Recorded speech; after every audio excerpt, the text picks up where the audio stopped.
start, and here comes the tricolor, France's national flag, historically used to wave the flag, the field away. And it will be waved away by the great French football ace Zinedine Zidane. So over the convoluted and slightly confusing lot of roads there, to the right-hand side is where the Bugatti circuit comes. That's where the 24-hour motorcycle race and French motorcycle Grand Prix race are held, and in fact addition any other race here at Le Mans other than this 24-hour race that uses the Circuit de la Sarthe. So the Bugatti circuit, named after Jean Bugatti, is the main permanent Circuit de la Sarthe. And again, dropping in by Belay will come the tricolor. This is part of the ceremony every year, Anthony, and the drivers, like you said, are just standing there. Come on, we've been here since 6 a.m. One of us might have done a couple of minutes in free practice, in the morning warm-up rather, but let's just get this going. But it's you just have to remain calm and focused and build yourself up, and particularly if you're the starting driver, just build yourself up to getting ready to be in the car and focus on the job. Yeah, it's definitely a tense time for the starting driver, whichever category you're in. And as much as you try to absorb and enjoy this celebration of Le Mans 24 hours, you're a bag of nerves at this point. Like Peter was saying earlier on, you just want the race to get going because that's when you feel comfortable, that's where you're in your happy place and you know what you're doing. It's all the different permutations running through your head, all the different scenarios that could be. That's what makes you nervous. When you're out there doing your thing, you're okay. Once you're out there, I won't say put your visor down because you're driving your visors up in a sports car. But yeah, when you got the bit between the teeth, you're comfortable. And then everybody else is nervous in the garage because it's out of their hands, and there's the irony. That's the thing, when you're the drivers watching, which I often like to do because I love the whole ceremony of it all. It's an emotional moment. I really like to absorb all of that as the non-starting driver. I often chose to be the non-starting driver to enjoy it, and yeah, it's a great show. It feels like the huge event that it is, and you actually get to enjoy it, but once the race starts, then you're the bag of nerves that the starting driver is at this moment. Shouldn't miss either. We talk a lot about service and loyalty and all those values. These young men and women from the French Armed Forces, this will be a very proud moment for them as well. It's the national flag. It is a huge day for motorsport, but it's a massive day for France. One of the biggest events in the world, and it happens right here in the centre of their country. So this is going to be a massive day for them too.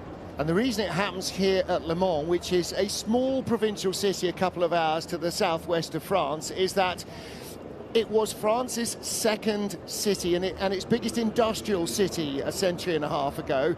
Here the bells were cast for the cathedral at Notre Dame, for instance. It was a huge engineering centre, and in fact the Bollé company that cast the bells became a very early car manufacturer because they had the technology to make horseless carriages. So it was enthusiasts from the Automobile Club de l'Ouest, the ACO, who came up with the idea that they could prove that cars were A, not dangerous, and B, reliable by thrashing them night and day on, in that day, unmade roads, so gravel roads, through the town and out through the countryside. It was here as well in 1904 that the first ever Grand Prix race was held. Again, that was on public roads. So they had a proud heritage right from the very earliest days of motoring. And they have created something that a century later shows absolutely no signs of being any less relevant than it was on the day they thought it up. Still a huge centre for technology and engineering. Still large automotive plants here in Le Mans. First flight in France happened just a few hundred metres from where we are sitting and where everybody is watching from here. Zinedine Zidane receives the flag. Well, he must have had a few honours in his time, none more so than leading his team up to collect the World Cup in the Stade de France. It's like a home Olympics. You know, you might qualify for the Olympics, but having a home Olympics is one thing. You might win the World Cup, but winning it on home turf in front of a hugely partisan nation, what a moment in any sportsman's life. Now then, for all these starting drivers, time to get into the car and concentrate on job one on the formation lap, which will be to build heat in the tyres. So who is it going to be? Is it going to be a 20th win for Porsche? Is it going to be a first ever win for Cadillac? Is it going to be 2 consecutive wins for Ferrari? What about Alpine? It's been an awfully long time since that brand won here at the 24 Hours of Le Mans. It is the 25th anniversary of BMW's only overall win. And then we get into Porsche, Toyota, of course, Lamborghini on their debut, and Isotta Fraschini. So many brands, so many possibilities, so many twists and turns that we know this race can throw at all those and more. And we haven't even touched on the other 2 classes. Well, I know, you know, we talked about this a couple of years ago when the hypercar started to arrive, and the names that we knew were coming then, and more have been added to that. And we were saying, without the change to GT3 and throwing open GT racing to a whole bunch of different brands, this hypercar class alone would make this the best ever era of endurance racing. And now you throw in all the variety in GT3 and all the stellar lineups of drivers and teams.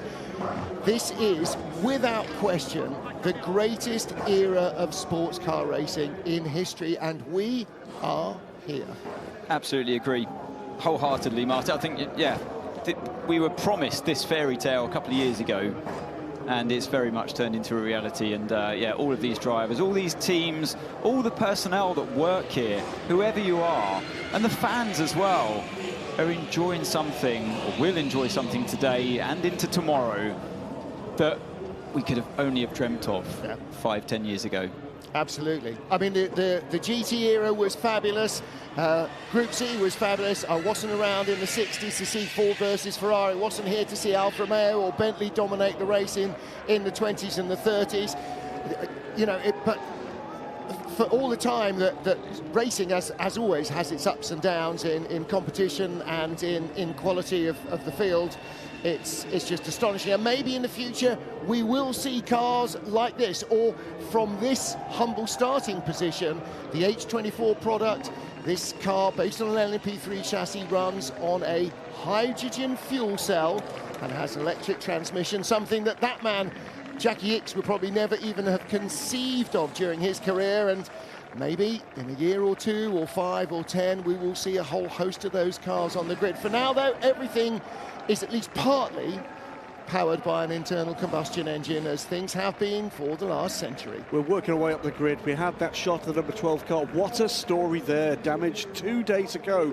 Rebuilt from a bare chassis in barely more than 24 hours. Shook it down on the runway at adjacent airfield just last night.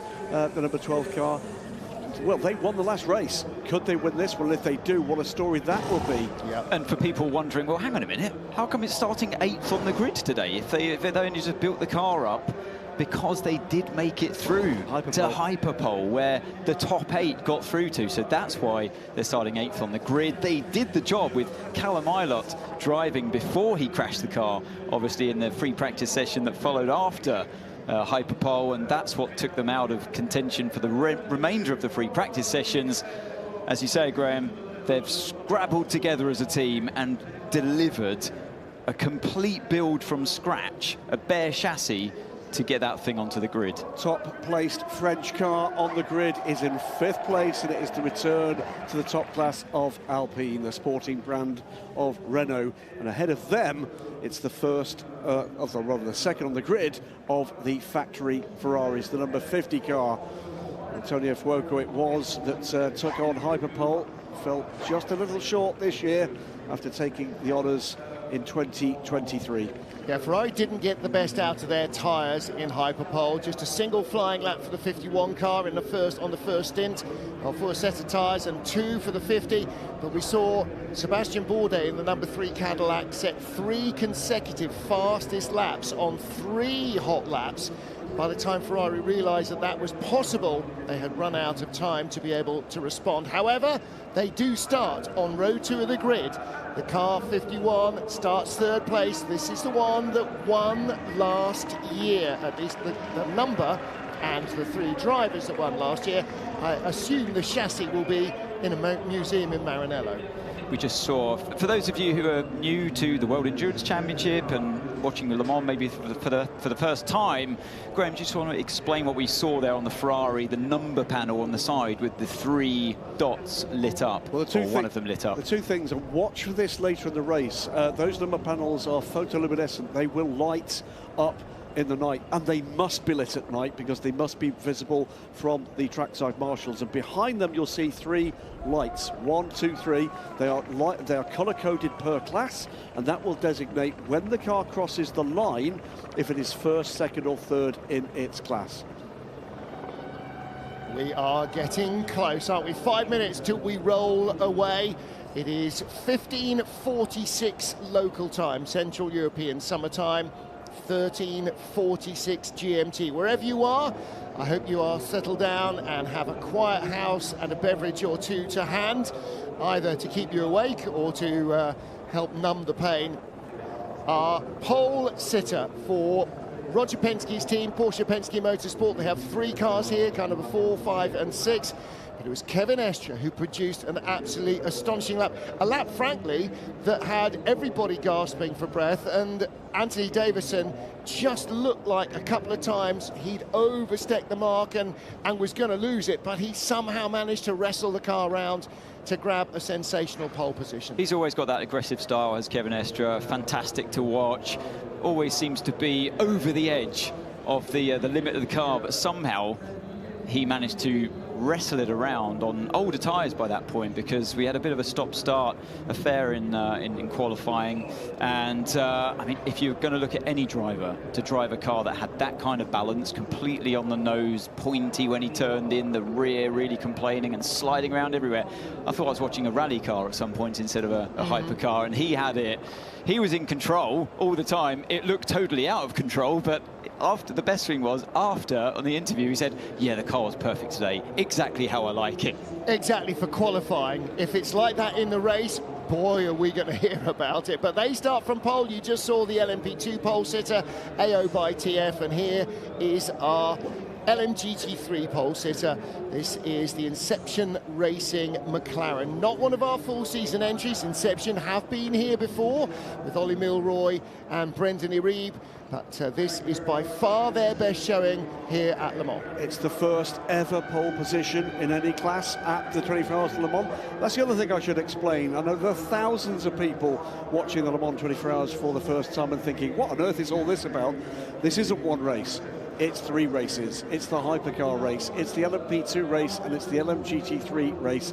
3 completely different classes of car racing for 24 hours on the same circuit at the same time. It's basically, imagine this, if you're an F1 fan, it's like watching a Formula 1 race and you throw in F2 and F3 at the same time with no blue flags. Why don't they do that? Well, it's 19 Formula 1 races with F2 and F3 also on the same grid to make up the 60 cars. So, yeah, that's the way it is. A little bit of sunshine for the fans.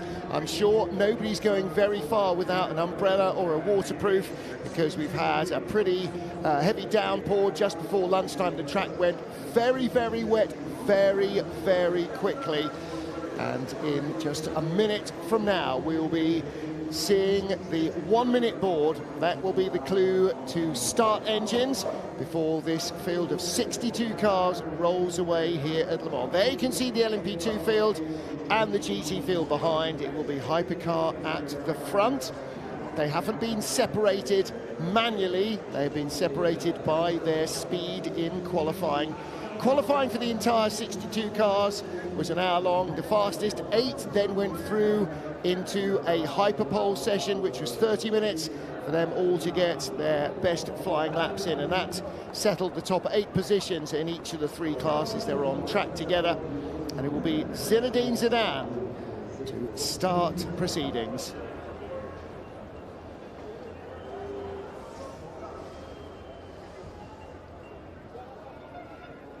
Pilote, démarrez vos moteurs. 1 minute board on the grid. Under 1 minute to start the formation lap for the 92nd edition of the 24 Hours of Le Mans.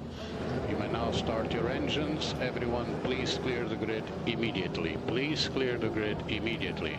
Engines started for the 2024 Le Mans 24 Hours. We're a minute away from rolling off the grid, and overhead the Patrouille de France, France's Air Force national display team as ever, smoking red, white and blue, the French national colours, as they fly over the heart of this area just to the north of the Loire Valley and just to the south of the city of Le Mans.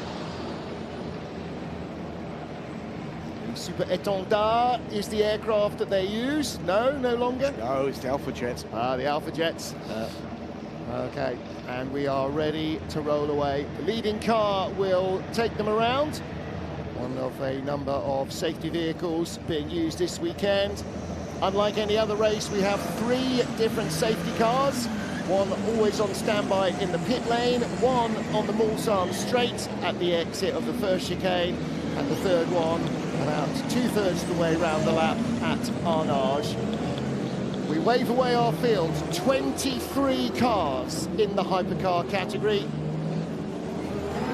Numerically, Porsche is the dominant force with 6 cars on the grid, 2 Toyotas, 3 Ferraris, 2 Lamborghinis, 2 Peugeot, a single Isotta Fraschini and 3 Cadillacs. The Cadillac sounds like a NASCAR, goes like a rocket, as Sebastian Bourdais showed yesterday, 2 days ago in Hyperpole.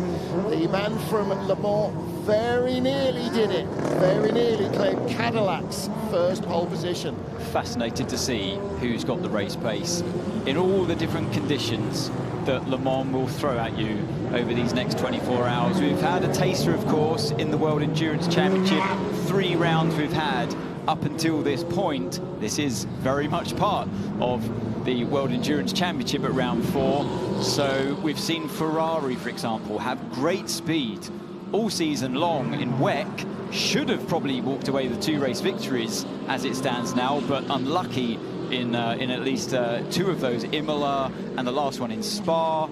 And Graham, you're chomping at the bit to fill in some more details. I am, because let's talk just briefly, but we won't have a lot of chance to talk about the World Championship. This is 78 car, and that, I think, is that the car that was involved in the incident during warm-up? Yeah, towards the end of warm-up, Kelvin van der Linde, who's in that car in the pit lane, for some reason, almost stopped dead towards the end of the Porsche curves and was hit hard from behind by this man, Nick de Vries, in the number 7 Toyota hypercar. Now, both were damaged, and as we surmised at the time, we thought that probably the Akodis ASP Lexus might have sustained more damage. Clearly, not enough to be able to get out of the pit lane. They will start from the grid once the field has gone by. They'll start to join the back of the grid. Let's talk just briefly about the World Championship while we have a moment watching the cars coming around this astonishing 23-car hypercar field. It is the 6 Porsche that leads it after a great start to the season, a win in Qatar and a couple of second places. So pretty much faultless start from them.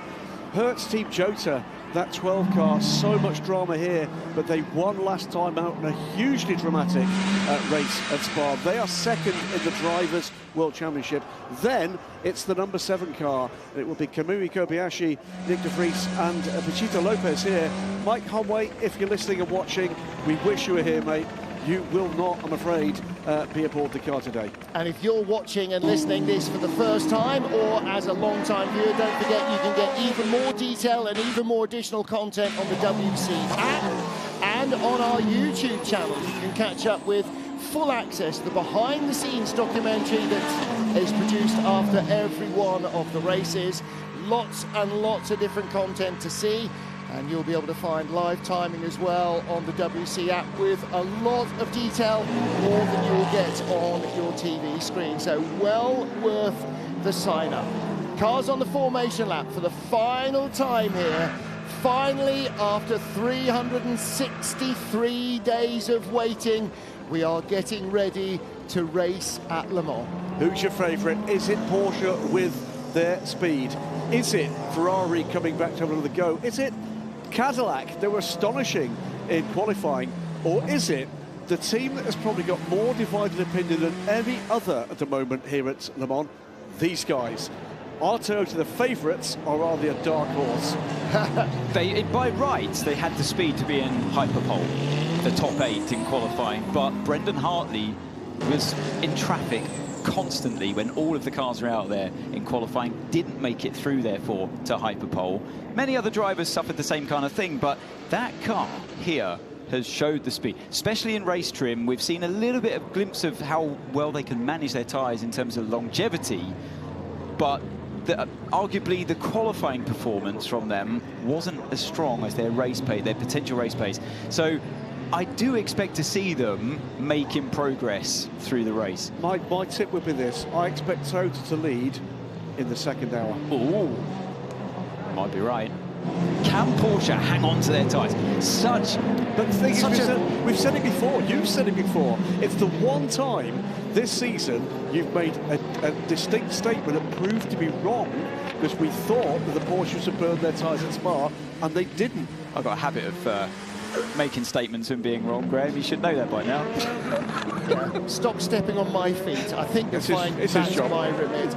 Ladies and gentlemen, we are getting ready to race here at Le Mans. Martin Haven, world champion Anthony Davidson, and Graham Goodwin, joined as ever by David Addison and Rob Bell and Peter Dumbrake on the crew. In the pit lane will be Louise Beckett and Bruce Joanny, and hopefully in the TV truck we'll be able to bring you as much entertainment and excitement from this race as from every other. Sebastian Bourdais, is he going to lead the end of the first lap here in Le Mans, a town where he was born? He and his father Patrick both raced here in previous years. They've actually raced at the same time together, although not in the same car. He lines up second on the grid. Lawrence Vanthoor is the man who will head the field, but the yellow caddy, Bourdais, was all but unbeatable in terms of pace in hyperpole. And Spa, I think, has been Cadillac's strongest race so far this season. Which circuit is most like Le Mans in the entire calendar? Spa-Francorchamps. One other storyline I just want to throw out there, in the lead car, Lawrence Vanthoor. Later on the race, we'll see his brother in the number 15 BMW. Two brothers, they have their own podcast. They're here battling away for two completely different teams. For me, that's a fascinating storyline. Yeah, he shares this car with Marco Wittmann, who is the starting driver. Coming down these French country roads, every other week of the year, these are cars and trucks and motorbikes and everything else coming down these roads. But for 1 week of the year, it is the world's premier race circuit. This is a place where overtaking, unlike the other road circuit that we all think of, Monaco, is eminently possible and will happen without doubt. Now, they're being told that as they get out of Arnage, which is fast approaching, then the drivers have to get themselves back into grid formation for the Porsche curves, and then it'll be 2 by 2. There will be a gap between the tail of the hypercar field and the beginning of LMP2, and the tail of LMP2 and the beginning of GT3. That white and green livery on the Proton Porsche makes me think of nothing so much as a Group 44 Jaguar. Of course, they starred with TWR in the Group C era. Does Jaguar Land Rover have one beady eye on what's going on here? Can you imagine the excitement for British fans if Jaguar came back and Aston Martin at the same time? Make no mistake, everybody's got a beady eye on this. How could you ignore this? This is fantastic. It's a fabulous, fabulous stuff. This is going to be an epic start to an epic race, Martin Haven. Let's go. Into the Porsche curves. They leave the public road and come into... All hypercars to grid formation. All hypercars to grid formation. LMP2s start preparing the grid formation. They come into the permanent race circuit at the Porsche curves. All gaps to be closed. All gaps within the categories to be closed. The voice of our race director. LMGT3s, there are big gaps between you. LMGT3s at the front, assume formation. LMGT3s at the front, assume formation. hairs on the back of your neck are not standing up, consult a doctor immediately. We are about to go racing here in Le Mans. 24 hours on the clock. We will race until 4 p.m. Sunday as for a century the world's greatest endurance motor race once more gets underway here in the centre of France. 2 by 2 they will come. Porsche and Cadillac on an all-American front row. The Ferraris behind. Zinedine Zidane waves the tricolour. We wait for the lights to change, and they will storm along the straight and sweep right into the Porsche curves. Immediately, Laurens Vanthoor shuts the door on Sebastian Bourdais. Ferrari side by side in second. Very slow start from the number 12 Hertz Team Jota Porsche, and the Ferrari up to second place ahead of the Cadillac of Sebastian Bourdais, and that is car number 51, Antonio Giovinazzi. No, it is the 50 car of Niklas Nielsen. Very slow getaway from the number 12 car, but riding on board with Giovinazzi. He's in 4th place. Sebastian Bourdais in 3rd with the yellow-nosed Cadillac. 5th place, 6th place is the blue-nosed Cadillac. BMW behind, and Alpine and Hertz Team Jota squabbling in the midfield in our burgeoning 32-car hypercar class, 23-car hypercar class. The Proton getting very close as well to Nico Müller, who we ride on board with now on the exit of Tetra Rouge, and the Jota in front. I think one of the Jotas I saw cut the corner around turn 3. Well, there are the two gold Jota cars side by side, or nose to tail, 12 ahead of 38. There's the better of the two Toyotas. Number 8 moving up the order, and that is a change for 8th and 9th place. There's the Proton car, white with the green highlights. The red, white and blue is Isotta Fraschini. Great start from Jean-Carl Vernet. He's picked off 3 cars already.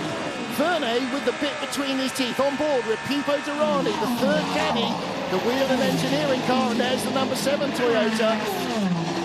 Coming from behind, there's the Peugeot on the dirt, down to the 2nd chicane on the Mulsanne straight. The first of the Lamborghinis is currently the green car in 11th place. Yeah, so the Jota managed to hold on to that position as he was under attack from the 311 Whelen-sponsored Cadillac. And he's having another go here. They're side by side once again down towards the Mulsanne corner. The Porsche's getting involved as well. Number 35 Alpine, the driver complaining he can't see through the screen, but there's more changes. Cadillac ahead and Hertz Team Jota. Proton Porsche going round the outside. Number 4 Penske Porsche also trying to go through. Don't forget, that's the number 12 car. Will Stevens starting it. It has been built from a brand new shell over the last day and a half. Great move around the outside, wasn't it, from Neil Jani? Very well planned, well executed, and you see the two of them side by side here. Car 50 gets into the lead into Indianapolis. Cadillac and BMW side by side down to Indianapolis. The 15 BMW stays in front of the blue-nosed number 2 Cadillac. That is the battle for 6th place, and a great charge for the lead. There's the 15 car moving up the order. The 28 car Art car is down towards the tail of the field, and 2 yellow-nosed cars. The yellow-nosed Cadillac is number 3. There's the onboard view from number 2, so somebody else is losing a lot of oil because the number 2 caddy is in 7th place with Alex Lynn at the wheel. Yeah, surprised to see the screen so dirty so early on. The first lap of the race is something you'd imagine at the end of the first stint or something, but yeah, that Team Jota car seems to be falling back just a little bit, doesn't it, at the moment? Number 35 is the other car with a really dirty screen, and that car is a long way further back, so it's not the same car that's chucking out oil. Everything will have been really filled with oil, so some of them perhaps losing a little bit more. But at the end of the first lap, it is Niklas Nielsen in the number 50 Ferrari that leads the race from the pole-sitting number 6 Porsche Penske Motorsport 963 as they stream past the pits for the first time. And Anthony, despite the cold tyres and the fairly slow warm-up lap, actually not many major dramas on lap 1. No, they were well behaved actually. It was close, but well behaved. So, you know, they've been used to these cold tyres all week so far. So, yeah, I think for once we've seen a first lap incident-free, or pretty much incident-free lap at Le Mans. This is the LMP2 field we look at briefly, but back to the hypercar action. Say now stream through for the second time, Tetra Rouge.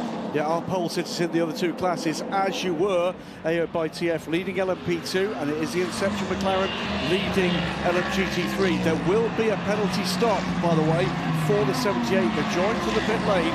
It will be a 2-minute stop and hold. And that will side be by side for the incident that took out the number 7 car earlier on. Yeah, number 3 Cadillac being passed by the 51 Ferrari. That's a change for 3rd place. Antonio Giovinazzi getting back in front of Sebastian Bourdais. And the Toyota as well has found its way past the Alpine further back. So Toyota really with the bit between their teeth. It's been a while since Toyota's had to really fight as hard as they are going to have to do now to come out on top. Brains Trupp in Porsche. On the right-hand side, you saw Thomas Laudenbach ahead of Porsche Racing Program. It's Ferrari, Porsche, Ferrari, Cadillac, Ferrari, BMW. We've run out of Ferraris now in the top 6. Yeah, Sebastian Buemi, who of course is in the car number 8 Toyota. And there's the number 7 Toyota further back, so they come into the second chicane. Last, Nick de Vries is still last in hypercar, behind the Isotta, behind both Cadillacs, behind both Peugeots, and making no progress. That car had front-end damage. Let's hear from the Whelen Cadillac team. Great lap, buddy, great lap. Just keep doing them like that. Nicely done. Yeah, it was a great lap. A really good opening lap there from Pipo Derani. Not a familiar name in the World Endurance Championship scene. He mostly drives in the IMSA Championship, but he really knows these cars and he knows how to race in sports cars. Do not underestimate him. A real professional driver, as we see the battle here. Car 34 into Mulsanne Corner. Graham. Trouble for the 47 car. That's the Cool Racing car. The 2 cars you saw earlier, by the way, are class-winning cars from last year from LMP2 and LMP2 Pro-Am, but Cool Racing's number 47. That's Matt Bell, whose brother Rob is part of our commentary team. He's gone down to join the McLaren team, with which he does so much work. There's Alpine's Formula 1 driver lineup, watching their 2 hypercars. Now, these cars, 5th and 6th in the first free practice session. They didn't have enough pace to get both of them into the hyperpole, but the number 35 car there in the hands of Charles Mallacy did make it through into hyperpole, so we know the Alpine, despite only being 3 races old, is a quick car. Well, but he's in big trouble here. If that was his car we were running on board with, Yeah, he can't see where he's going. So the oil that we saw from someone's car out there, maybe he's put the windscreen wiper on with, you got solution in there as well. It's not just water. They often put brake cleaner, believe it or not, to try and clean the windscreen. You've got a washer there as well. And if he's done that, all it's done is smeared all of that oil over the screen. He cannot see. Which begs the question, which car is dropping that much oil? Fastest time of the race this early on, a 3:30.547 from the 3rd place 51 Ferrari by Antonio Giovinazzi. The 51 and the 83, by the way, will have to serve 10-second penalties in their first pit stop. Riding on board in the Doctor's BMW, car number 46, one of 2 WRT cars. Maxime Martin, we just rode with him in 12th place, chasing Gregoire Saucy, the car right in front of him. And that is one of our, 11th place for United Autosports in one of their 2 McLarens. And there you can see the outside the top 10, Lamborghini's 63 car in 11th, ahead of the 36 Alpine. Further down the order, AO by TF24 leading in LMP2, Panis Racing in 2nd place, and Edex Sport in 3rd. Well, not much has changed at the front of LMP2, but it's been all action at the front of Hypercar.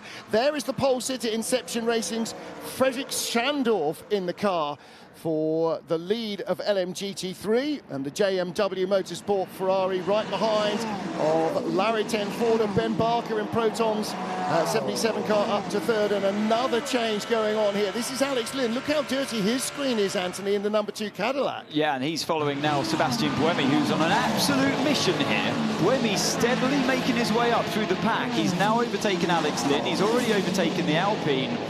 That car is quick in the hands of Sebastian Buemi. And still no progress from 23rd place from the 2nd Toyota number 7.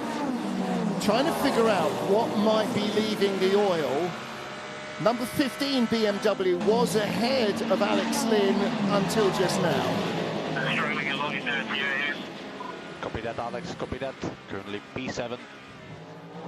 Well, and there's the view again from Charles Mallacy, and Charles Mallacy is actually right up behind the number 2 Cadillac. So has he been picking up oil from the Caddy or from the Toyota? No, because the Caddy's got oil on it, so it's good as well. It's something ahead of them. The BMW was the car that has been ahead of them. Toyota's Sebastian Buemi is now. This is close. Peugeot under pressure from Hertz Team Jota. This is for 13th place. The Persian Hansa, Nico Müller, Phil Hansen trying to go the long way around the outside, and Alex Lynn is really struggling. Charles Milesi couldn't see much, so maybe he accidentally got by there. Antonio Felix da Costa in the back of the Jota garage, raced with the team last year and desperately wants to be part of this again. But you could just see there the Alpine with the windscreen wiper on, so I did suspect that he had done that actually, and that was visual evidence. He's at it again.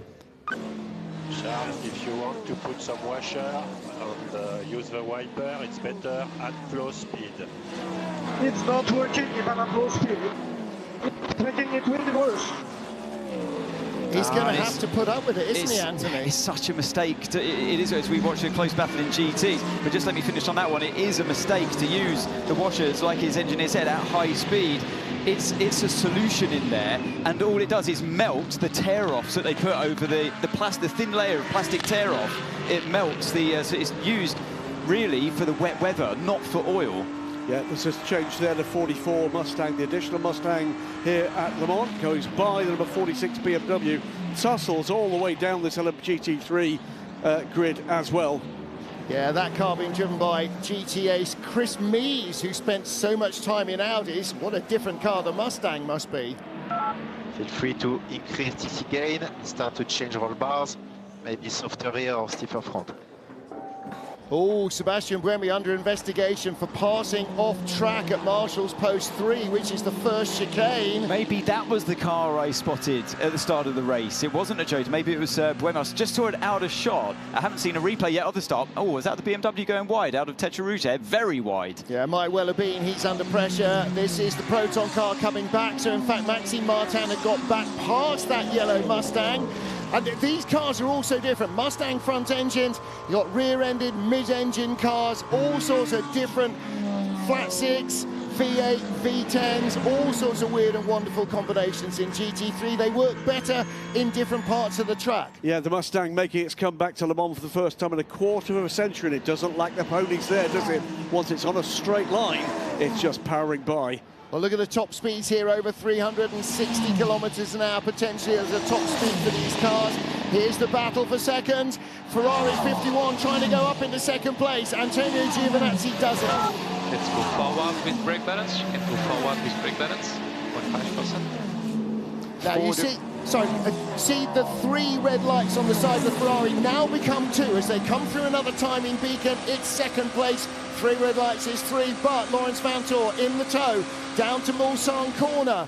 He's going to have to be brave to go the long way around the outside. He's not feeling that brave just yet. Yeah, the Ferraris look quick at this stage of the race, don't they? It's what I thought might happen with their race pace, outperforming where they were in qualifying. So you see the Cadillac of number 3 just dropping back there, Sebastian Bourdais. The Ferrari's definitely on the way forward, as well as the car number 8, Toyota. But Vanthoor, incredibly fast drive. We saw that in Qatar, the opening round of the season, and he's not going to give up easily, but I feel like he hasn't quite got the speed at this point. I've got no top speed. Copy that, copy that.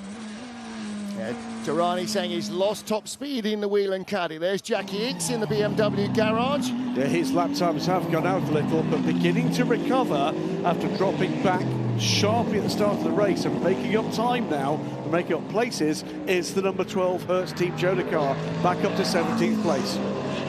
Top speeds on the straight, 337 kilometres an hour from the Alpine of Charles Milesi is about the fastest I can see on the last lap. That's a pretty decent pace from that Alpine. Back with Manthey Pure Racing, that white Porsche in LMGT3, that is our championship leader. They've had a really strong season so far, and that's Alex Malikin defending 3rd place.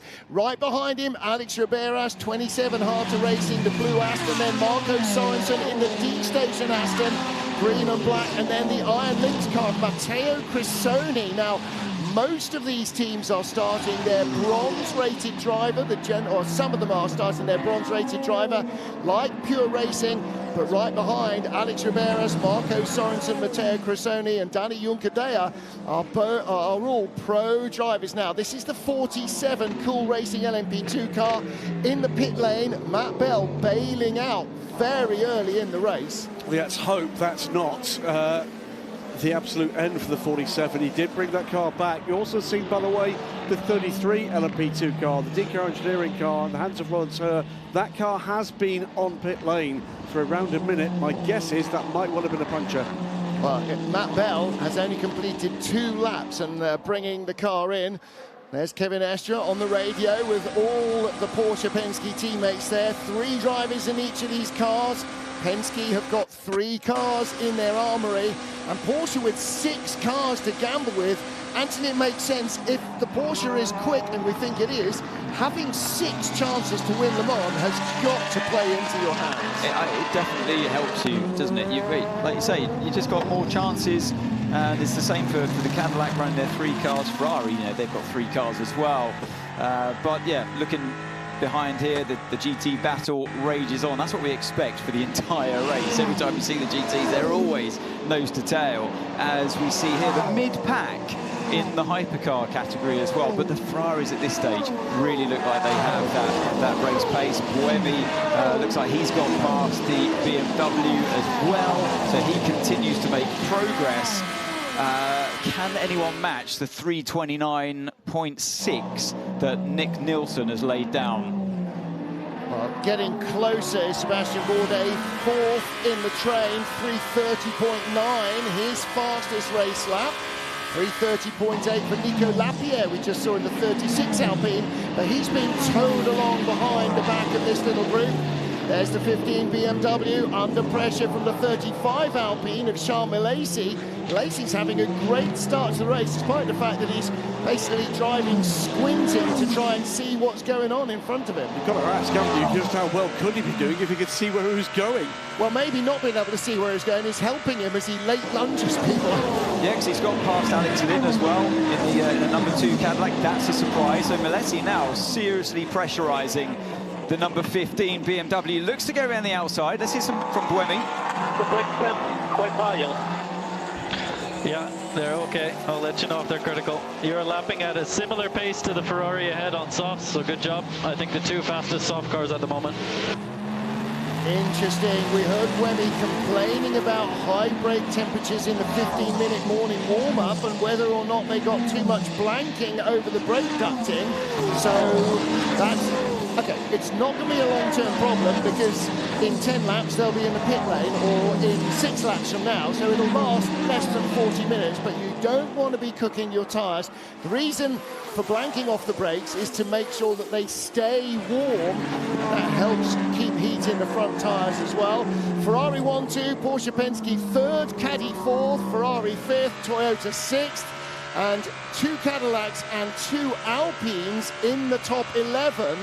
So for the new Alpine, that's a really strong performance. There you can see 2 Aston Martins have both got ahead of the white Porsche. So Alex Malikin, the gentleman driver, has dropped down to 5th place, 6th place now in GT3. And he's been pressured from behind by Matteo Cressoni in the black and yellow Iron Lynx Lamborghini. Side by side, going 3 wide. Around the outside comes the Mustang. Is going to overtake both the Chevrolet Corvette, that's the word I'm struggling for, and the McLaren that was the meat in the sandwich. Yeah. Well, didn't get by the McLaren, did get by the by them both. He's trying to get the other McLaren as well. That was a great bit of race. BMW 15 in the barriers. Marco Wittmann put the car off the road early in the race in Imola. So yeah, this is the right-hander before Tetra Rouge. How has this happened? As he tries to spin turn the car around, he gets it going again. Now, how much damage, if at all, has that done? As Vincent Voss, the boss of WRT, watches on. They run that BMW team. All sorts of drama going on. You can see Matteo Cressoni coming past Alex Malikin, but down at Cool Racing, Bruce Giuliani. Matt, can you explain what happened? Is it an engine problem? Is it going to be okay? Well, they say you always need a bit of luck to win Le Mans, and ours seems to have run out before it started. It appears that the radiator has been damaged by a stone on the rolling lap. So from the minute that we started, we were running high on water temp.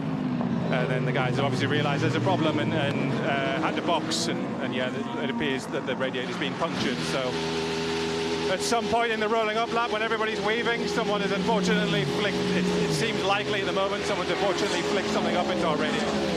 Thank you very much, Matt. Thanks a lot. Well, you're not going to survive 24 minutes, never mind 24 laps with the radiator leaking water. So they're on the back foot to start with.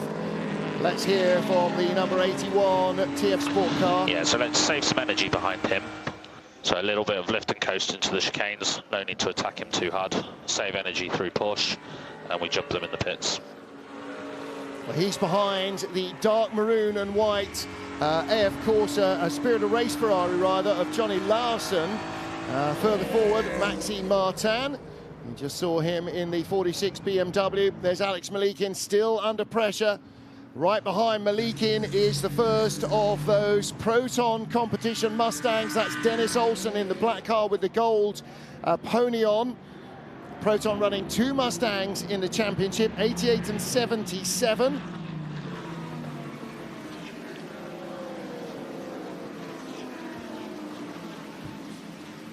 BMW 15 reporting that it was a change of brake bias to try and move the balance. Top curve, here we go, down the inside. The Mustang of Dennis Olsen absolutely flying. He's doing a stunning job in that car. Carves his way through up into 7th place, and looking back from Alex Malikin, well, it's Malikin's job not to win this race now, but to lose as little time as possible when he's in the car. Every other car in this category has to have a bronze-rated driver as well. Not all of them are in the car at the start. Malikin is, so he's now up against a whole bunch of pros. He's got United Autosports McLaren of Gregoire Saucy. That's the orange and black car. And behind him is the yellow Proton Mustang of Christopher Mies. Mies just showing his nose, and Saucy looking outside, inside. Can't get through there. Good work by Alex Malikin. Sitting in the middle of the road, line and length. There's the Iron Dames Lamborghini. And that's right ahead of Maxime Martin now as we continue the battle. That's for 11th place. Make sure to tell me when the hypercars are going to come up. Yeah, that's a really valid radio message, because already Maxime Martin, we're 6 laps in, surely it's going to be lap 7 or something, or is it going to be this lap when they're catching? Well, we're with the hypercars going onto the Mulsanne straight, and not yet off it at the far end is the entire GT3 field. I think Wittmann's got a further problem. He's losing further places to LMP2 cars. Just watched him drop 2 further places, so I wonder if he's got a further problem now. Well, that's the weight of expectations of my €5, having them as a dark horse for victory. Yeah, it's like 2 different races. When you're in this race you see here with the GTs, with no other classes around you, so you can focus on your own race, and then suddenly this wave of hypercars, and then it will be the LMP2s coming at you as well, and it mixes everything up as we see the BMW number 15 coming down pit lane now. Yeah, has this sustained any damage? I should think it has. Let's have a look. This is just from the rear onboard camera through the left. Ah, he's lost it in the left-hander. I assumed it would be on the right, and oh yeah, it was the right front, then the rear hitting afterwards. This is how it looked from onboard with Charles Melesi. Wow, where do you go? You get a screen full of oil, and then the tyre smoke comes at you as well, and confusion down in pit lane for BMW. Yeah, aim for the accident is always the rule, but you got to have luck on your side as well. Back with the LMP2 battle. And as we watch that, there's another LMP2 on pit lane. It's the 25 Alcar Pro Racing entry, the reigning champions in the European Le Mans Series from last year. Ollie Colbert has brought the 25 car. Well, this is behind the AO by TF car. This is IDEC Sport versus Panis. Panis with the blue and gold. IDEC Sport with the Belgian colours, I guess. Red, yellow and black. So Panis in second place. That's Joop van Uyten down to third, and Matthias Besch for Panis up to second place. Yeah, two very experienced drivers, Job van Uitert and Matthias Besch.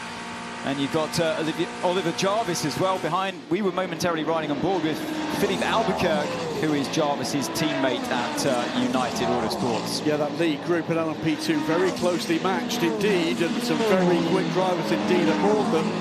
So it's one of the Jota cars in between the two Peugeots. Yeah, Peugeot, Porsche, Peugeot sandwich. The first of Peugeots, Felipe Nasser, he's in 15th place. And then beg pardon, Nico Muller, and then Will Stevens in the gap in the middle. That's the number 12 car. Seems to be back up to speed. 3 minutes 32.7 compared to 3 minutes 32.8 for the race leader on the previous lap. And the Ferraris are starting to close down a little. Antonio Giovinazzi just 1 second behind his teammate Nick Nielsen, and the GT3 field is right in front of them. Yeah, this is exciting stuff for Ferrari and for the fans as well watching. So they've displaced the Porsche of number 6 with Laurent Vantour, Kevin Estro's teammate, and yeah, Giovinazzi, who we're right on board with now, is starting to catch his teammate Nicholas Nielsen, who I thought for a moment was pulling away from him. Let's have a listen.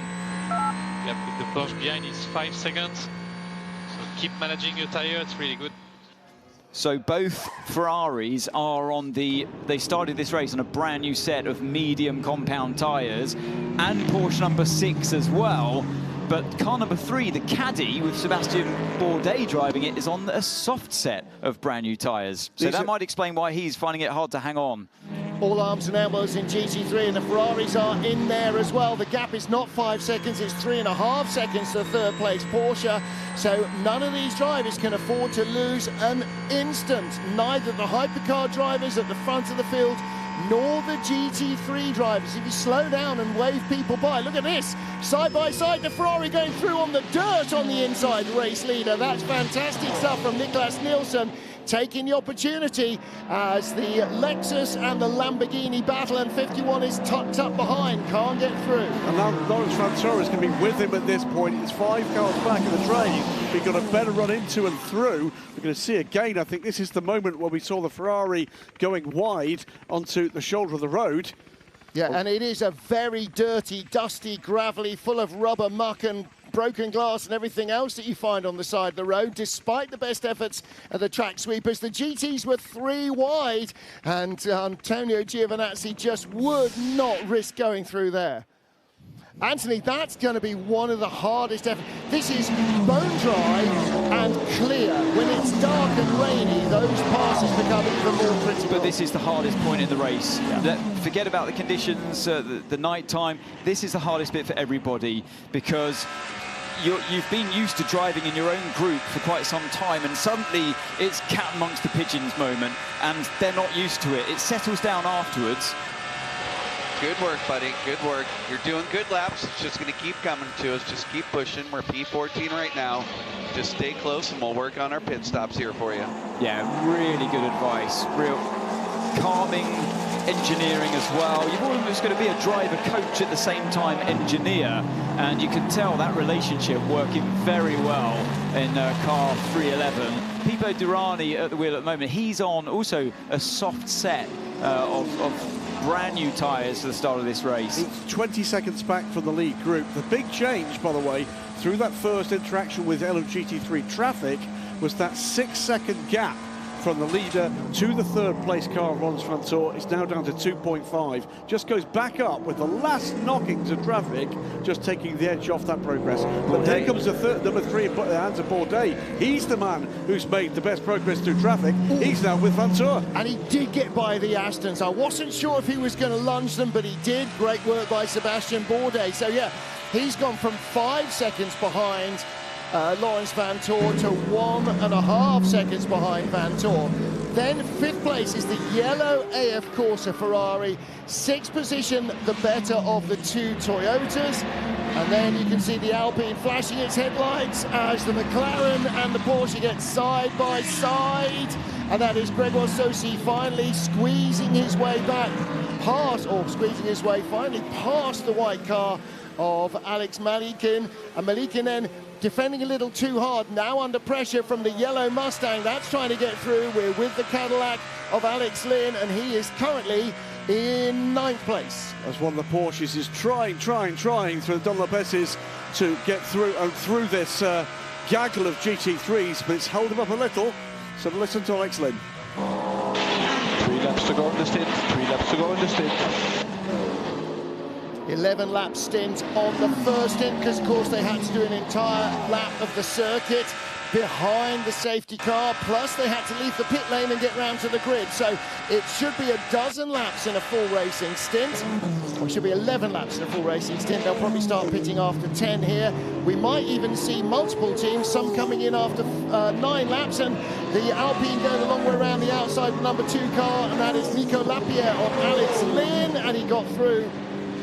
Used that traffic well. Alex Lynn looking to fight back. Nico Lapierre wasn't as quick off the corner because of the McLaren, and right behind is the number 38 Hertz Team Jota car. Phil Hansen looking to pounce as well. Here comes Lynn. He's going to have to go a long way round. There is traffic in the way. He can't do it there. Has to duck back behind the Alpine. He's under pressure from Hansen behind as well. Yeah, he managed to get his nose back in front of Phil Hansen's Jota Porsche. I would say this is Lapierre actually has got the race pace on Alex Lynn, so Lynn looked like he was fighting back with the thanks to the traffic, but it's Lapierre that's caught past him. And we saw in qualifying, Nico Lapierre was bitterly disappointed not to get into Hyperpole because the other car did, and he knew the potential was in the car. He was really upset with himself. They haven't shown that much so far this season, have they, Alpine? But this certainly seems to be a racetrack that's suiting their car better. Pulling together notes prior to this race, I was looking back at some of the performances. They're becoming a lot faster than I expected to do this early in the program with a brand new car. And this is beginning to start to play at a track where you would guess this car has been optimised for. And of course, when we were in Imola, their attack was blunted because they and the Peugeots and the BMWs were all in a big pile-up at the start of the race, so we never really saw what they were capable of before it went wet. But this is genuine pace in the car, and this rule set allows everybody the same opportunity in terms of top speed, aerodynamics, power output, and so on. That's why we're seeing so many different manufacturers being so close. Look at this. Porsche, Lamborghini, Porsche. This is close here with the 311 versus the 99 Proton car as they head towards the Porsche curves. It looks like the Caddy just holds on to that one. The Porsche behind as well. The Proton car, it's a group of 3. So many groups of 3. The only thing with the Alpines versus the Cadillac is that there's a difference in tyre choice. So the Alpines are on the brand new set of medium tyres versus Alex Lynn, who started the race on a scrubbed set of softs. Well, the soft tyre is for cooler conditions, the medium for moderately warm conditions, but not really moderately warm yet, so the longevity of the tyre is going to be quite a factor, because almost nobody has really used soft tyres at all in practice, but they have got soft tyres in their allocation for the race. That's what they ordered, so that they can use them during the night of a hot day, but they're going to have to use them at some stage, otherwise they're going to run out of tyres. You don't have a new set of tyres at every change. 734 overtakes so far in this race, and we've had, what, 33 minutes. Well, we've got, looking further back down the order, by the way, both of the delayed LMP2 cars back now on track, 25 back after a 7-minute stop. Matt Bell's 47 Cool Racing car, 16.5 minutes on pit lane, but back into the race, and the 2 Ferraris are together. Yep, nose to tail, Nick Nielsen leads Antonio Giovinazzi, and this is very telling stuff. And the deal here, Anthony Davidson, is you can't stop your cars battling, because if you blunt the speed of one and lose by 30 seconds in 24 hours, then you're going to feel pretty stupid. You've got to be careful when it's your teammates as well. With anyone, of course, it goes without saying, so early on in this race, you dare and damage your car or make any kind of mistake. But especially when it's your teammates, and even more so when you're in the lead of the race. But it's great to see them together for our entertainment pleasure. Let's hear from Giovinazzi. Just be careful with the front right tires in the Porsche. Just be careful with the front right tires in the Porsche. You're doing good. save some energy. We are well. He's doing really well. Giovinazzi driving a real blinder at the moment, and he's through into the lead. So I don't know if that was, I don't know if he was allowed through there by Nielsen, but it looks like Nielsen is on the attack again. So I'd say that Giovinazzi's had a go down into Mulsanne, and Nielsen's back around the outside before Indianapolis. This is going to be tight. This had better not go wrong for the two Ferrari drivers. Nick Nielsen on the outside sweeps around back into the lead. And this race, 24-hour Grand Prix of Endurance, is about making it through the 24 hours, but at the fastest possible pace. Nielsen made the mistake in Mulsanne. We talked about that braking zone being tricky, under immense pressure from his teammate. Wow, I hope this is going to continue for 24 hours. 2.2 seconds separates not just these two, but the top three, with Lance Vanthoor still well in touch. Further second back is Sebastian Bourdais in fourth. Robert Kubica in the third of the Ferraris completes the top five at the moment. I tell you, Martin, Bourdais at the moment has impressed me the most on those soft tyres at this stage in the race after 10 timed laps. He's hanging on to the back of them here. He's obviously done a really good job in traffic. The Ferraris separate once again. Maybe Giovinazzi's had a bit of a think about that and thought, I won this race last year, not by being an idiot. So I'm just going to back out of it. But he was gifted that position. It was a mistake, just off the apex from Nick Nielsen, that left the door wide open. Well, the soft tyres should have warmed up quicker because they're for colder temperatures, so the Cadillacs did start very strongly.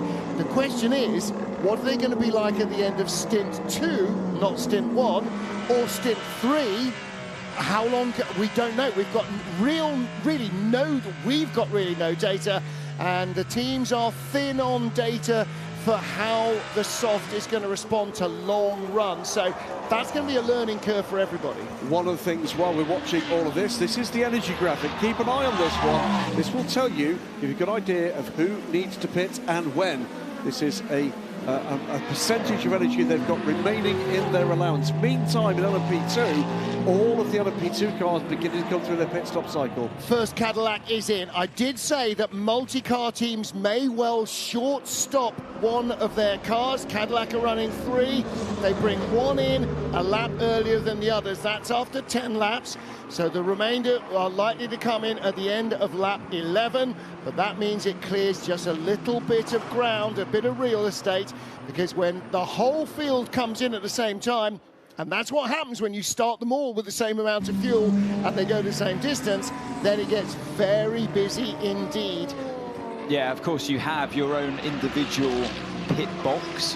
But it's better, like you say, to have a bit of free space around you. Otherwise, it's a nose-in pit stop, as they say, as you have to drive around the car that you're going to overtake and park awkwardly out of position. The car has to go up on jacks momentarily to get the car square before you can service it. So you want to save that time of that happening. So yeah, teams, if you're running multiple cars, like the 3 cars there at Cadillac, makes a lot of sense to stagger their pit stops. I'm surprised Penske didn't, but maybe they've got other fish to fry. The white Porsche, Alex Malikin, our championship leader in LMGT3, still hanging on here to 8th place under pressure from Jack Hawksworth. Now, Jack, gold-rated driver from the UK, late edition, was not expecting to race here at Le Mans as recently as last Wednesday.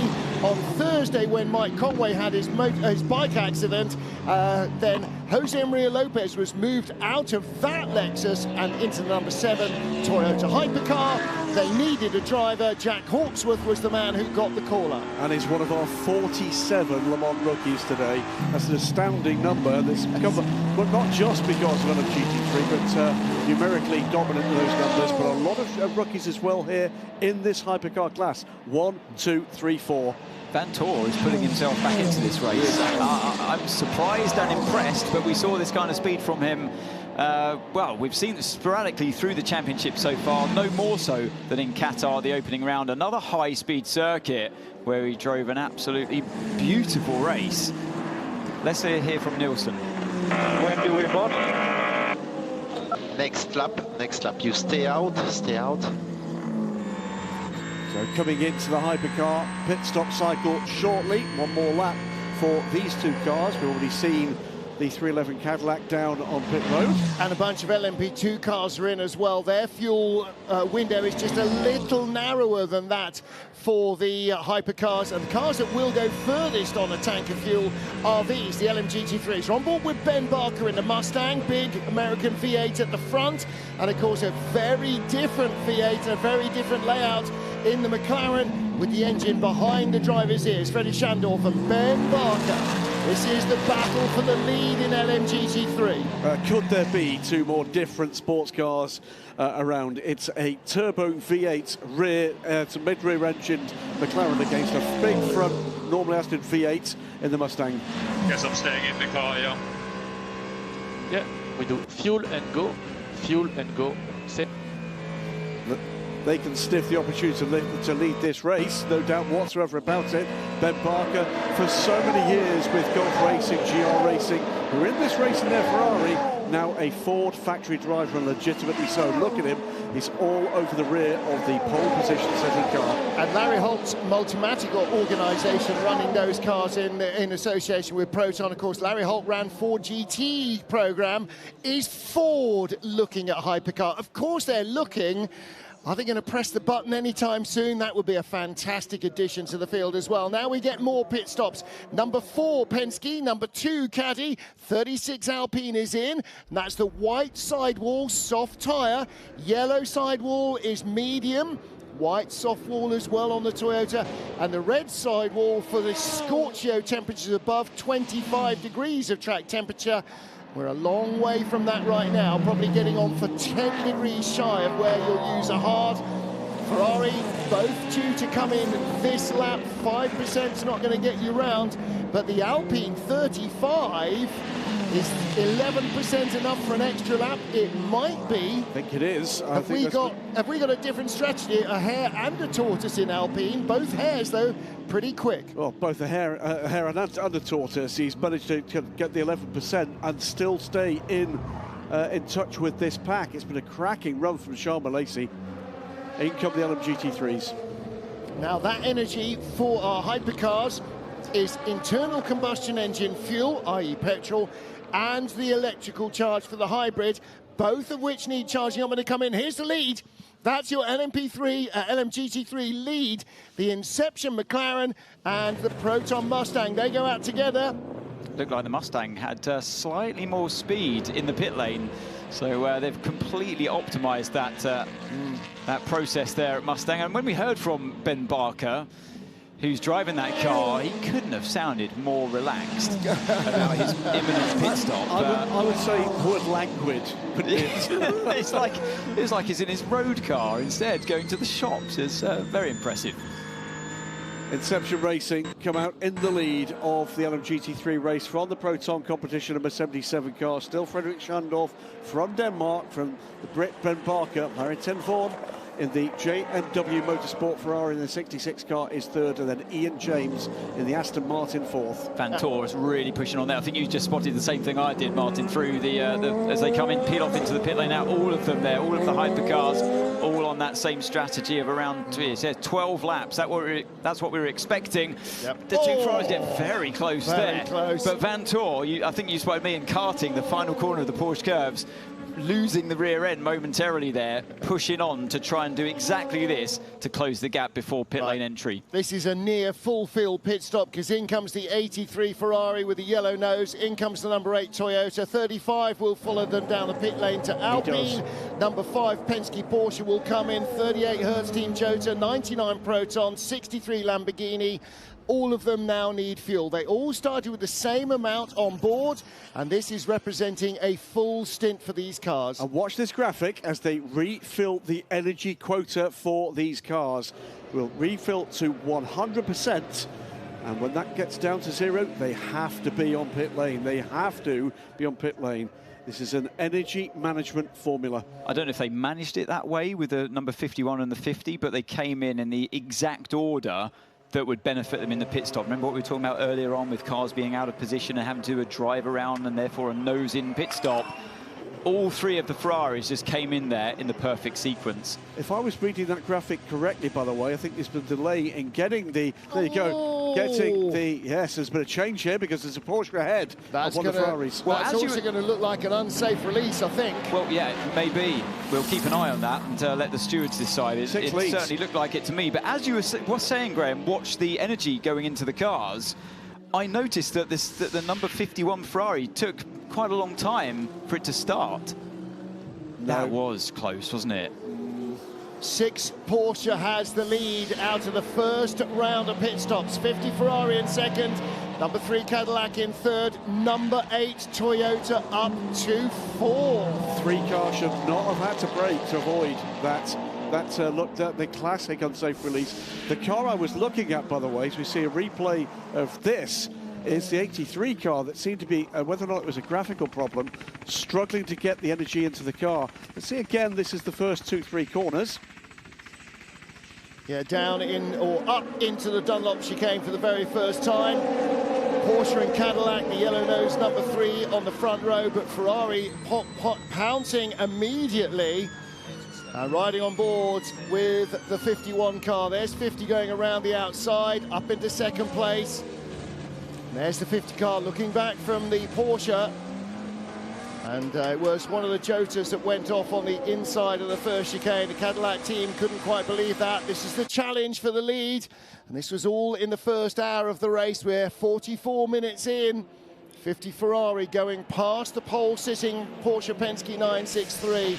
So the 499P leading there, and back with Sebastian Bourdais. He stayed in the Cadillac, and the 51 Ferrari losing ground because in their pit stop, they spent 10 seconds longer in the pit lane than any of their rivals. They had an issue with the fuel rig.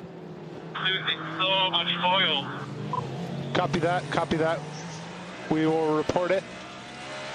It's coming to the Ferrari. It's coming from the number 50 Ferrari. Wow, that can't be good. We've only just started the race. In the last hour, you're still going to need oil. Porsche lead the race. 2 of the 3 Ferraris took 10 seconds too long on pit lane. 2 of them with a 1 minute and 26 pit stop against something in the 1:14 to 1:17 mark, nobody else. Change for the lead in LMP3. Number 9 Proton competition car of Bent Fiscal. That's yellow and black. The Iron Lynx Proton competition car. In second place, Panis Racing, Matthias Besch, Ollie Jarvis up to 3rd for United Autosports as ever. United so quick in the pits. Nothing went wrong. Trouble. There's the other United car. Trouble for that car. I'll correct myself. The 10 seconds longer was the penalty for the 51 and the 83. Ah, correct. For offences earlier this weekend. That's the Ben Keating car, number 23 from United, and that is Ben Keating at the wheel. Extremely experienced competitor here at Le Mans. This is his 10th start in his 9th different car, and he is an LMP3 champion in the IMSA WeatherTech Sports Car Series, so he knows these cars too. It's a rare error from Ben Keating. I can't tell you if I can even remember him dropping a car off the road. We will have a slow zone at the first chicane. Car number 50 will have a penalty for unsafe release, and that will need to be served. There's the 65 Panis car. This is third place. Oh yeah, hang on, we're looking at the wrong course. Second place with third place Ollie Jarvis right behind. Fourth place is the cool racing car Martin Jakobsen, the blue and grey car. But the United car is in the gravel at the Dunlop chicane. I cannot start the car, cannot start. Copy that. Wait for the marshals. They will put you back on track. This could be Ben Keating's shortest ever stint in World Endurance and shortest ever race. If he can't start the car, they're going to have to take it behind the barriers, and that will be likely the end of the race, Graham. Yeah, it is a slow zone coming for that, but it's the 99 Proton car being wheeled back into the garage. A car that was so fast at Spa last month, in trouble early on here at the biggest race of the year, the 24 Hours of Le Mans. Under review, by the way, not a penalty applied as yet for the number 50 Ferrari.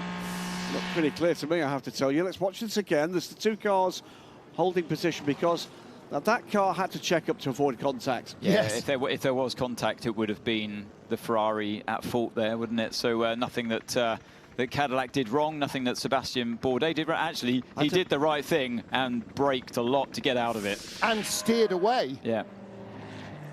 Okay. And the reason why, of course, yeah, the car 51 and 83 took longer to... It's the door. The door on 99 that wouldn't close, that nearly cost them the race in Spa last time out. Remember, behind the safety car, Neil Jarney was slamming the door for lap after lap to try and get it to close. It's the same door handle. Was it that problem, or is there another problem in the cockpit? Well, he was certainly looking at the door. I absolutely agree. He's fiddling with the door, so...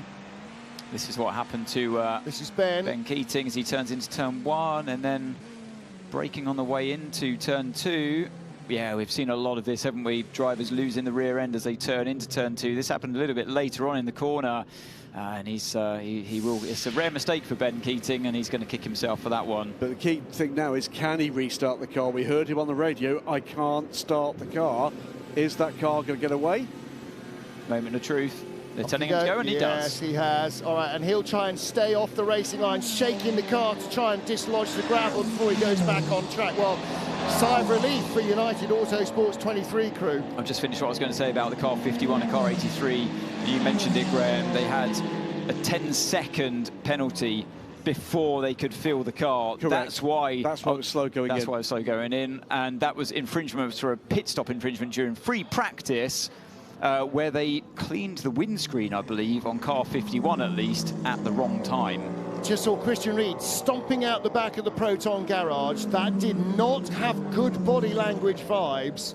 Christian Reed is not a man who's easily upset.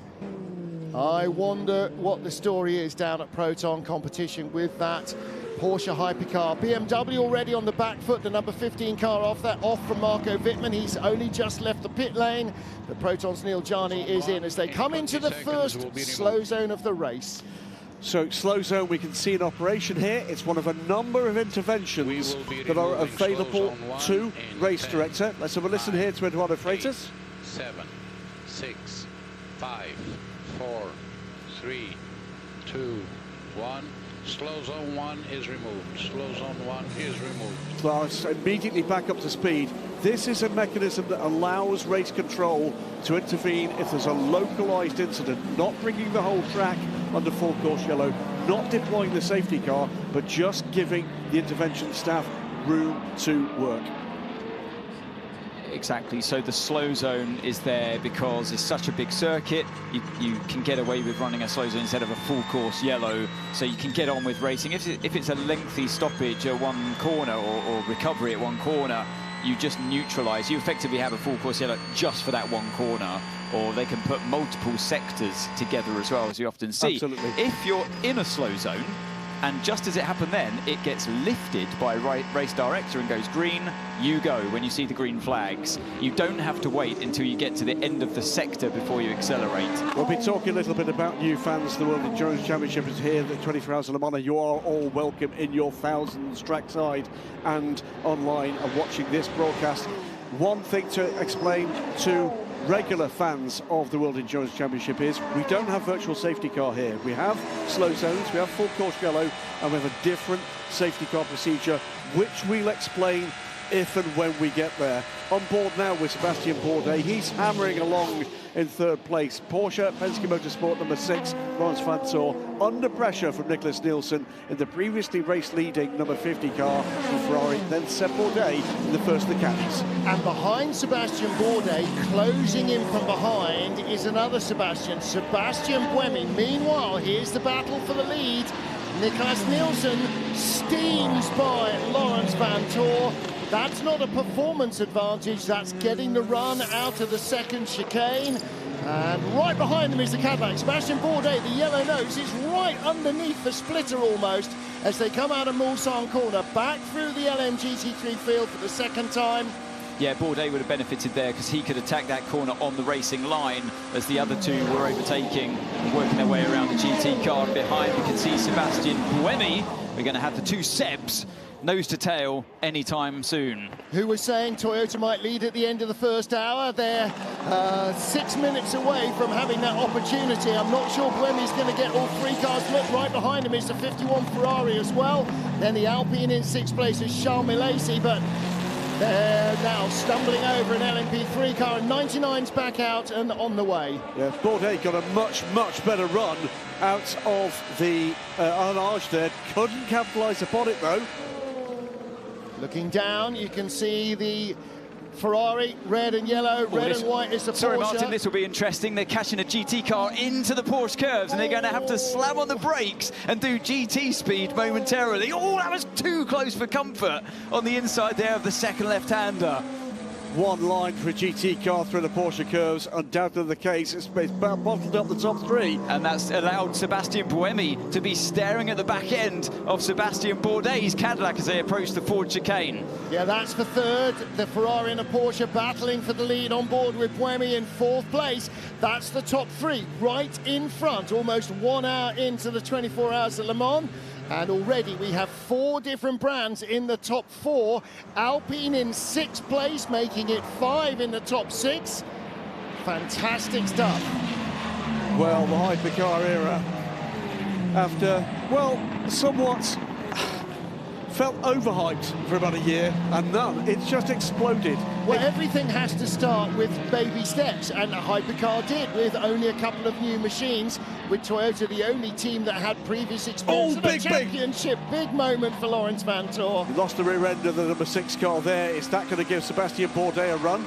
It's been my fear with this Porsche. As soon as we saw that hyperpole lap, as good as it was from Kevin Estre driving this very car, I did think you're going to have to drastically readjust it in setup for the race, because you can't take a car that edgy to drive into a 24-hour race. And as the stints go on these tyres, you can see 15 laps now on these medium tyres. The balance of that car, as here comes Buemi behind in the black Toyota behind Bourdais, and a lock up there for, was that Vanthoor as well? Yep. Into the first chicane in the traffic.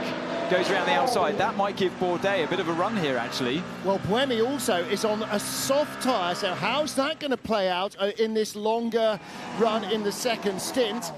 There's Buemi towing up behind, or there's the black back of the Caddy rather towing up behind. That's Bourdais right behind Laurens Vanthoor, then Sébastien Buemi. Behind him, you can see the flashing headlights of the 51 Ferrari. Behind him, Charles Milesi in the Alpine. Behind him, Robert Kubica. The top 6 or 7 cars are all together. There's Laura Wontrop-Clauser, the head of Cadillac Racing, watching from the garage. Yeah, it's the top 10 cars in 10 seconds. Doesn't take much in terms of mathematics to gather what the average gap that is between them. Amazing stuff as we close on the end of the first of 24 hours of this. Oh, and the 51 Ferrari just had its nose chopped off there by a GT car. Here's our GT3 lead battle, because that's as close as everything else as well. And again, Inception Racing's Freddie Schandorf holding off Ben Barker. And Ben just piling on the pressure, sitting right behind him, pushing, pushing, pushing. The mark of their speed, by the way, is there nearly 6 seconds clearer. Seb Buemi, weird Bourdais again. And look at Laurens Vanthoor all over the back of Niklas Nielsen's Ferrari, and Buemi almost tucked his nose on the inside of the Cadillac down into Indianapolis. Then there's the Ferrari in the Alpine, side by, well, not quite side by side, but nose to tail. And the yellow Ferrari is Robert Kubica in 7th place. He's right in this queue. And there is a penalty for the number 50 Ferrari, our race leader. 10 seconds added to its next pit stop. And so that will be both Ferraris then, within the first hour of the race, serving a 10-second penalty. All three Ferraris. The 83 had one as well. Yeah, from practice. 83 and 51 had a penalty hanging on. And then the 50 car has just earned another one for an unsafe release ahead of the number 3 Cadillac. So let's hear from our race director, Eduardo Freitas.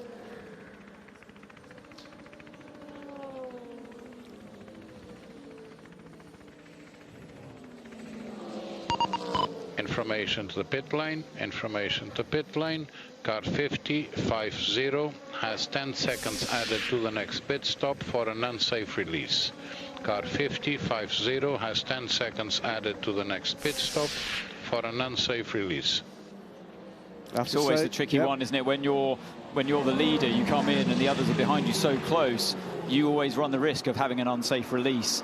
Anthony, Sebastian Bourdais only saw the Ferrari at the last moment because he's on the left of that Cadillac, the Ferrari's coming from the right, and you can't see anything behind your head in those cars, so it suddenly appeared across his nose. He did really well to avoid getting hit. He did. All that experience he's got, Sebastian Bourdais, he used it well. Nose to tail for the lead cars as they come back onto the Mulsanne straight. They've dropped Bourdais just a little here. It's in traffic. That's why they've dropped him. It's nothing to do with car speed. It's just through the traffic. I think Bourdais had a bit of a moment through turn 2 and 3, and that's why Buemi was all over him down the hill towards the next left-right sequence. And now look at this. You've got the 51 ahead of Sebastian Buemi, and I think again that was because of the traffic. The Alpine's in there as well. Great run so far from this Alpine. Absolutely mega stuff. But that was some serious traffic going on, I think, from that sequence through the left of turn 5 through turn 6 before Tetra Rouge. A lot happened there away from the pictures we were seeing. If there's going to be 3 seconds of video, I'll tell you what the Le Mans 24 Hours it's about. It's the yellow Ferrari, the little Oreca, then the block of flats that was the Ford Mustang coming through behind. Yeah, it couldn't be any different in size, really, could it, between those cars? But it's effective nonetheless, and it's great to see Mustang having a better race here than we've seen in previous WEC races. Now we've got car 51 bearing down on Sebastian Bourdais. Suddenly, it's all action again. Bourdais got an eye full of the red Ferraris. It pulls to the outside. There's an LMP2 car as well in front. What's it going to be as they head down towards Mulsanne corner? Bourdais not backing down. And it looks like, what a move there from Giovinazzi, round the outside on the exit of Mulsanne corner. Bourdais could have fought it harder, but I feel like he's lived there to fight another day, and that was another wise bit of driving as they're continuously in traffic. It'll be Bourdais' turn again soon, I'm sure. Here he goes again. Here comes Buemi as well in this three-car battle. Martin Haven's gone to lie down in a darkened room. With David Anderson joins us now. David, what do you make of this first hour of action? Proper racing, isn't it? Absolutely what sports car racing, what any racing should be about, because everybody is an element of jeopardy here, whether it's to try and pass, whether it's to hang on to a place, and the fact that you've got different brands all going toe-to-toe underlines just how good this is going to be. And in theory, it should carry on like this for another 23 hours. Great racing at the head of the field, great racing across the classes as well. And as ever, 1 or 2 hard luck stories having already developed. Toyota coming back into the mix then. Let's listen in. For info, the top running car 50 has a 10-second stop and go, so we're virtual P3.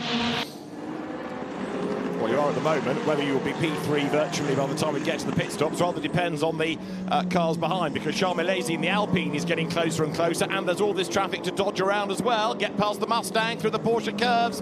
Toyota's dropped back a length or two, hasn't it, this time away from the Cadillac, but the traffic through the Porsche curves down to the chicane always will be a factor. The other Alpine is there as well, Nico Lapierre with Robert Kubica. It's a 3-car train at the back, it's a 3-car train in the middle, and it's a 3-car train at the front. This is cracking stuff. About the Ferrari comment from Sebastian Bourdais, by the way, saying, it's dropping oil.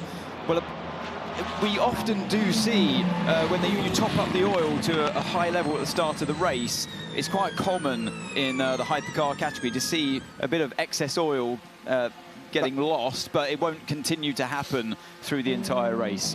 One quick update, by the way, the incident for Marco Wittmann in the 15, that incident broke the front splitter, required a change of front bodywork. That was done in that early pit stop. The car now good to go. And by the way, having made its regular pit stop, it's now running in 24th position behind the lead 2 cars in LMP2. And therefore is penultimate in hypercar, because behind, badly delayed, and back into the pit lane is the Neil Jani Proton Porsche that you were discussing with the possible door problem rearing its ugly head once again. Right, on board with Charles Milesi then. You are currently in 6th place. You're chasing after Sebastian Buemi, and under braking, closing fractionally maybe down towards the approach to the chicane. Buemi in turn has got himself back onto the tail of Bourdais. That is the Proton Porsche with the corruption of that old FAT International livery, and this is still a very long stop. That's more than a door, I would have thought. I think it's more than a door. We will keep an eye on that. We'll see what we can get to you from the team. Bruce, I'm sure, will be patrolling pretty rapidly there. Meantime, on it goes. Buemi's on a mission, isn't he? He's caught right up again under braking then for the second of the chicanes. This is lap number 18. And bear in mind, the first round of pit stops came on lap 10, and then lap 11. We're not that far away from another round, in theory. You get on board with Rahul Frey in the Iron Dames Lamborghini, up to try to get past the Spirit of Racing Aston, and does so on the inside. Good past that, going into the chicane. Yep, that's Iron Dames Lamborghini, now up into 11th place in this 23 car. That was Ian James that she got past. So James ahead of James. And let's listen in to Rahul Frey. Radio band, please repeat. I will talk later. Keep going.